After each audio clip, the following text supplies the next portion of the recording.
I mean, what more can be said about what was one of the greatest playoff performances in sports history? Shohei Ohtani set numerous records Friday night. First player ever with 3 homers at the plate, 10 strikeouts on the mound, and with all due respect to Reggie and Albert and Pablo Sandoval, guys that have had 3-homer games, none of them pitched that night. Welcome inside. Dontrell Willis joins us. You've watched everything he's done in a Dodger uniform for the last 2 years. How do you wrap your head around this? How do you quantify what he did? You can't. He's a standalone. I mean, it's truly remarkable what he does on both sides of the baseball.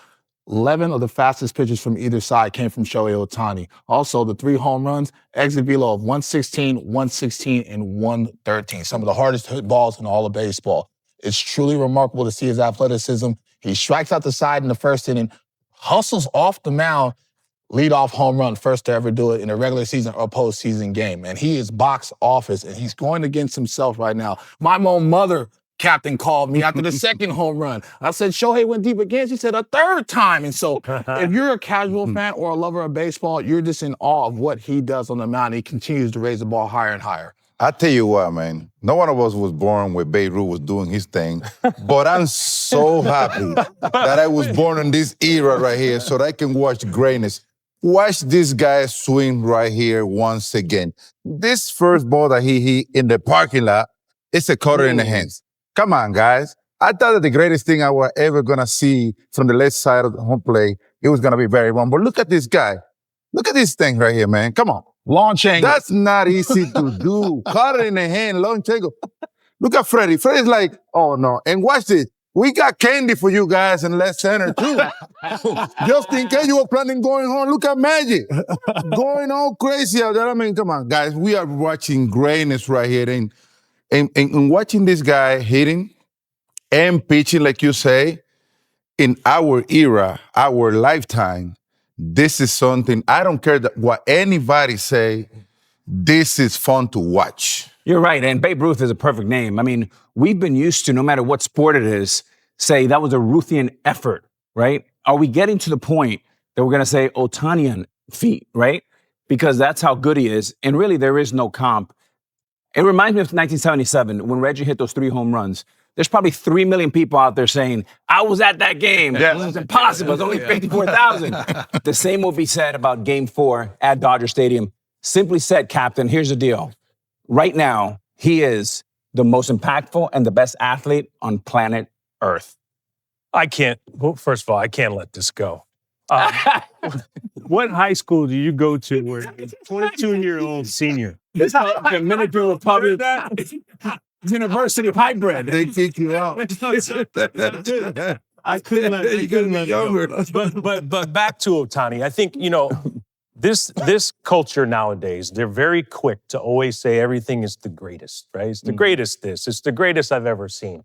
We were talking about Ohtani, I believe, at the All-Star break, and I said, it's tough for you. You can't say he's the greatest player ever because he has to have a longer career. You got to do this for a long time. And we've had Hank Aaron, Willie Mays. We've had a lot of players that have come through this game. But I think you can say that he has the greatest tool set of any player that we've seen. To your point, he strikes out the side and then he jogs in and he goes and he hits a home run. So if you just break it down from a pitching standpoint. That's what they call greatness. Yeah, you go from a pitching standpoint, he's striking out 10. And then offensively, it's not like other sports. Basketball, you have the ball. Football, you can be a quarterback. He gets a pitch to hit and he does absolute damage. So, I mean, that's probably one of the greatest performances we've seen. Dodgers have 6 days to wait and rest up for a World Series opponent. The greatest night of baseball by an individual player in the history of this game. Thought that the TBS crew did a great job on that series, covering the Dodgers and the Brewers, their 23rd National League pennant and their 5th in the last 9 seasons. First defending champ to return to the Fall Classic since the Phillies, who incidentally lost in 2009. Jerry Hairston, who was just our guest, was on that Yankees team in 2009. And now the Dodgers trying to become the first team with back-to-back titles since the Yankees three-peated from 98 to 2000. And we welcome you back to MLB Tonight, presented by Strauss. Standing up once again with my guys, Steve Phillips and Alex Avila. I'm Greg Caserta. So keys to beating the Dodgers. We're going to try and figure this out. You got to get their starters out, right? But is that feasible based on how they pitched against Milwaukee? Well, not with the way they've been pitching lately, but I think the game plan going into it, at least from an offensive perspective, you have to really try to wear the pitching staff down with these starters. It's almost like old school style baseball where you're trying to wear down the pitcher to get him out of there to get to that bullpen. And if there's any sort of weak spot, which, I don't even think their bullpen is that much of a weak spot. They had a stretch where they didn't pitch as well, but it looks like they've kind of found their footing. But if there is any sort of weak spot, it's right there, kind of like those middle innings. And if you're able to, get to one of those starters early, get his pitch count up a little bit, and you can get into that bullpen, you'll have a chance to at least score some runs and give yourself an opportunity. Yeah, I think that, Jim Leland said this. I thought it was a great saying that, the way to have a good bullpen is keep them in the bullpen, right? Don't overuse them and use them when you want to, not because you have to. Dave Roberts has used his bullpen because he wanted to. He didn't have to because the starters went deep and he made a choice about whether he wanted to leave Snell in the game or not. It's one thing to have starters that hand the ball to the manager and the closers coming in, right? But what you need to do is you need to get Dave Roberts in a position in the Dodgers where they've got to go to the bullpen in the 6th inning and the 7th inning. Like what, Glasnow came out of the game fairly early, but you've got to work them. So you got to follow up pitches. You got to battle. The Blue Jays really put some tough at-bats together. Really tough team to strike out. They do get some walks as well, but you've got to follow up pitches and really make the opposition work for the Dodgers, get them out, and then get into that middle relief where they've got to bring somebody in the 6th and 7th inning and the guys that aren't going to just hand the ball. Then I think the other thing is you've got to steal a game from Sasaki late. Like to win a short series, if you can steal a game from the closer. Now, he's looked locked down nails until the one game that he didn't. And he has shown some ability to get flustered. And so if you can get to him with the first couple of hitters getting on or make him throw strikes and not chase early where he walks somebody, maybe you get under his skin a little bit and you can get something going. So it's a narrow pathway to beat them, but it's possible. So watching the American League unfold, right? You see the Mariners going 5 games with the Tigers. You're seeing this series now in the ALCS. Game 6 tonight, possible Game 7 tomorrow. Dan Wilson, John Schneider are pulling their hair out trying to navigate these middle to late innings. Dave Roberts really hasn't had to do that. There really haven't been a lot of stressful decisions for him to make. Well, I mean, that's been the luxury of having, the starting rotation that they've had. They're all healthy. They're all pitching really well, lately. And, that's just the luxury that he has. And, I mean, you can't fault him or blame him for the fact that he really hasn't had to make those decisions because his guys are performing. And, that's perfectly fine. The other thing is, too, is like when you're facing this Dodgers team, when I look at both these American League teams, I think both of them will, match up a little bit better than the Brewers did just because of their pitching situation, right? The Brewers did a good job as far as, kind of keeping the Dodgers offense at bay. You got to keep them in the ballpark in order to win games. But they did a pretty good job, and they had to piece that together, where the Blue Jays and the Mariners both have a little more intact pitching staffs that have guys that can get the swing and miss.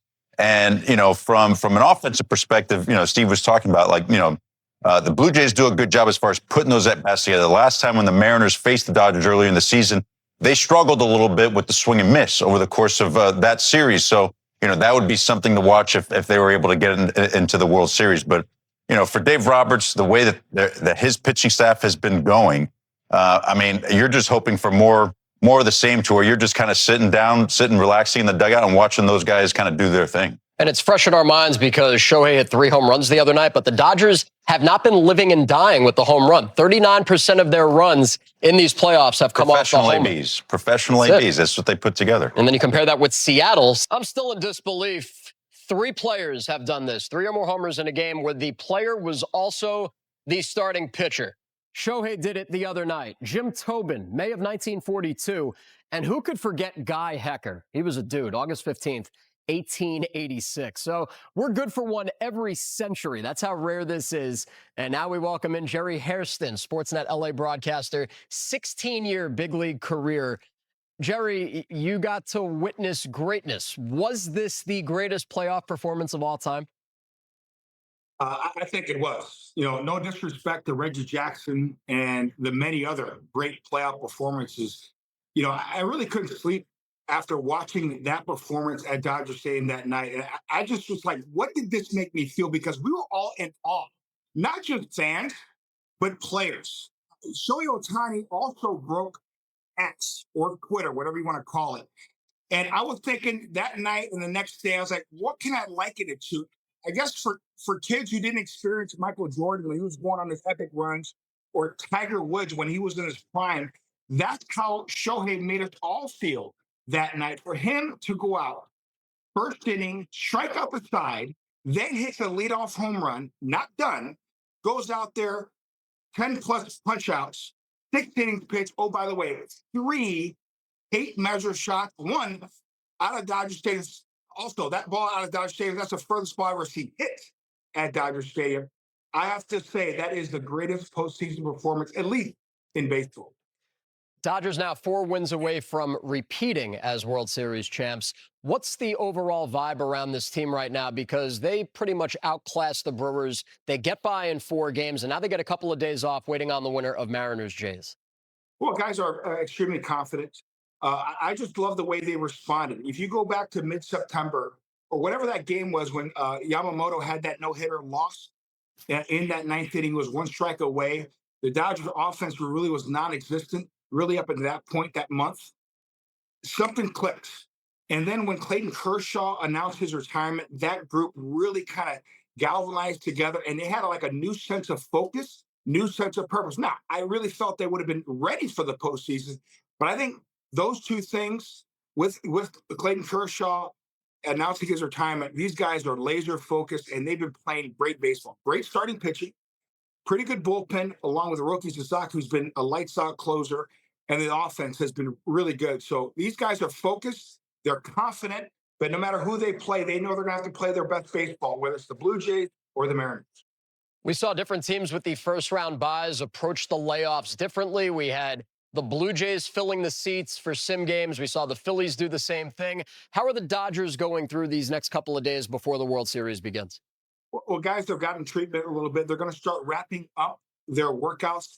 I'm sure there'll be a simulated game. There might be a gray-white game. I know Ichiro played in a game. I think the Mariners had like a practice game. Ichiro got a chance to play in it. I'm hoping if they do have that, maybe I can kind of sneak in and play an inning or 2 if the guys need help. Attaboy. That would be cool.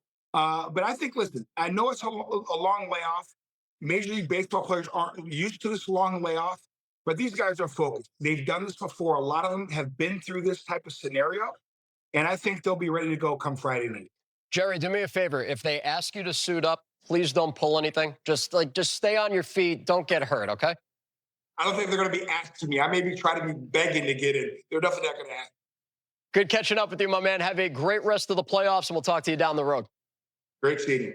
Well, in talking to John Schneider before the game, it sounds like there was no chance that George was going to allow that to happen. And he came in yesterday during the workout day and told John Schneider that I'm definitely playing. スポーツ史上、最も偉大なプレーオフパフォーマンスが、今、目の前で繰り広げられているのを、大谷翔平が金曜の夜に打ち立てた記録、史上初の3本塁打と、10奪三振の同時達成。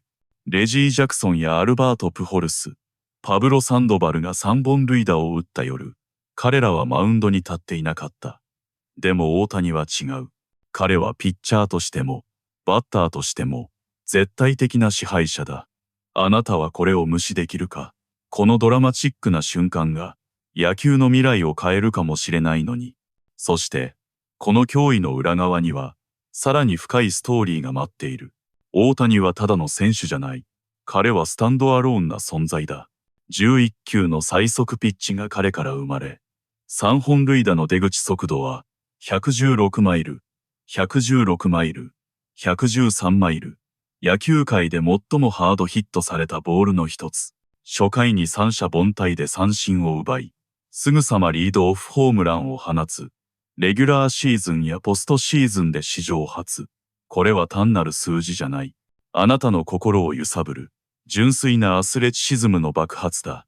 カジュアルファンも、野球マニアも、誰もが息を飲むこのパフォーマンス。本当にこれを超えるものがあるのか。論争を呼ぶが、大谷は地球上で最も影響力のあるアスリートだ。しかし、この偉業を歴史の文脈で振り返ると、さらなる衝撃が、ベーブ・ルースの時代に生まれてない私たちだが、この時代に生きてよかった。大谷のこの夜は、まさにオータニアンフィート、ルースのルーシアンを超える信号を生むかもしれない。1947年のレジー・ジャクソンの3本塁打を思い浮かべろ。あのゲームにいたと主張する人は300万人いるが、スタジアムは5万社1000人しか収容しない。同じことが、ドジャースタジアムのゲーム4で起こるだろう。だが、待てよ。文化的に何でも、史上最高と呼ぶ今時の風潮に異議を唱える声もある。大谷のツールセットは、ハンク・アーロンやウィリー・メイズを超えるか。ピッチングで10奪三振、打撃で破壊的なダメージ。これは論争を巻き起こす。あなたはどう思う？最高のツールセットを持つ選手として、彼を認めないのは愚かだ。この感情の高まりが、チーム全体の勢いにどうつながるのか。私の母でさえ、2本目のホームラン後に電話をかけてきて、また3本目か、と興奮した。ファンの皆さん、あなたも同じだろう。この男は、ボックスオフィスそのもの、自分自身と競っている。ジェリー・ヘアストンが言うように、マイケル・ジョーダンやタイガー・ウッズの全盛期のような感覚。ドジャースは、13度目のリーグペナントを獲得。過酷シーズンで5度目。2009年のフィリーズ以来のディフェンディングチャンプ復帰を目指す。バック、トゥーバック。優勝は98から2000年のヤンキース以来。これを成し遂げれば歴史だ。だが、相手の崩壊を想像しろ。ブルワーズを圧倒し、6日間の休息。これは甘い夢か、危険な落とし穴か。では、ドジャースを倒す鍵は何か、その狭い道筋を探ってみよう。ドジャースを倒す。狭い道だ。スターターを早く降板させ、ブルペンを疲弊させるオールドスクール野球だ。ブルペンは弱点か。最近は安定したが、中盤イニングで崩せばチャンス。ピッチをファウルし、粘れブルージェイズのように、クローザーの佐々木を崩せ。彼はフラストレーションを示す時がある。ストライクを投げさせ、歩かせろ。マリナーズやブルージェイズの ALCS ゲーム6、今夜、7明日、彼らは中盤で髪をむしるほど苦しんでいるが、ドジャースのロバーツ監督はリラックス。ドジャースのランはホームラン依存じゃない%39だけ。プロフェッショナルなアットバットだ。